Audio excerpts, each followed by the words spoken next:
રાજ્યના પોલીસ વડા શ્રી વિકાસ સહાય દ્વારા તમામ શહેર જિલ્લાના પોલીસ વડાશ્રીઓને તાકીદ કરવામાં આવી છે કે છેલ્લા 30 વર્ષમાં ગુજરાતના અલગ અલગ પોલીસ સ્ટેશનમાં રાષ્ટ્ર વિરોધી પ્રવૃત્તિઓના ગુનામાં પકડાયેલા આરોપીઓનું ચેકિંગ કરી વેરિફિકેશન પ્રક્રિયાને અંતે ડોઝિયર તૈયાર કરવાની કાર્યવાહી આગામી 100 કલાકમાં પૂર્ણ કરવામાં આવે।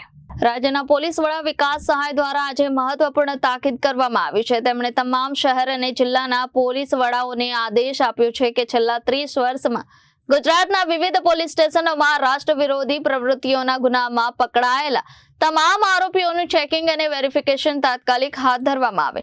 આ સંપૂર્ણ પ્રક્રિયા પૂર્ણ થયા બાદ ડોઝિયર તૈયાર કરીને આગામી 100 કલાકની અંદર રાજ્ય પોલીસ મુખ્યાલયે રિપોર્ટ મોકલવાનો નિર્દેશ આપવામાં આવ્યો છે।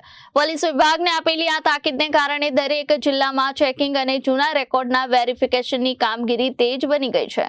તારીખ 8 નવેમ્બરના રોજ ગુજરાતની એન્ટી ટેરરિસ્ટ સ્ક્વોડે 3 રાષ્ટ્ર વિરોધી તત્વોને અટક કર્યા હતા અને એના પાસેથી આર્મ્સ અને એમ્યુનિશન કબજે કર્યા હતા। બીજા દિવસે ફરીદાબાદમાં પણ રાષ્ટ્ર વિરોધી તત્વો વિરુદ્ધ કાયદેસરની કાર્યવાહી કરવામાં આવી અને એ જ દિવસે દિલ્હીમાં એક બોમ્બ બ્લાસ્ટ પણ થઈ હતી।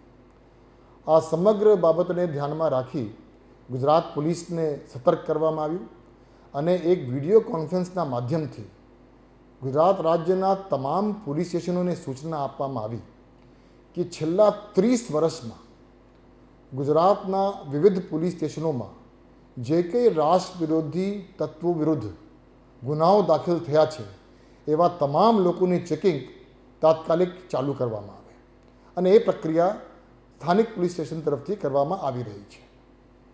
આજે દરેક પોલીસ સ્ટેશનને ફરીથી તાકીદ કરવામાં આવી છે અને સખ્ત સૂચના આપવામાં આવી છે કે આ જે સંપૂર્ણ કામગીરી છે ચેકિંગની વેરિફિકેશનની આવતા 100 કલાકમાં એ પ્રક્રિયા પૂર્ણ કરવામાં આવે। ગુજરાત રાજ્યમાં છેલ્લા 30 વર્ષમાં જે કોઈ આતંકી અથવા જે કોઈ રાષ્ટ્ર વિરોધી તત્વ વિરુદ્ધમાં ગુનાઓ દાખલ થયા છે તેવા તમામ આરોપીઓની વેરિફિકેશન થયા પછી ડોઝિયર તૈયાર કરવા માટે આવતા 100 કલાકમાં આ કામગીરી પૂર્ણ કરવા દરેક પોલીસ સ્ટેશનોને સૂચના આપવામાં આવી છે। વિવેક સિંઘ, જનાદેશ ન્યૂઝ।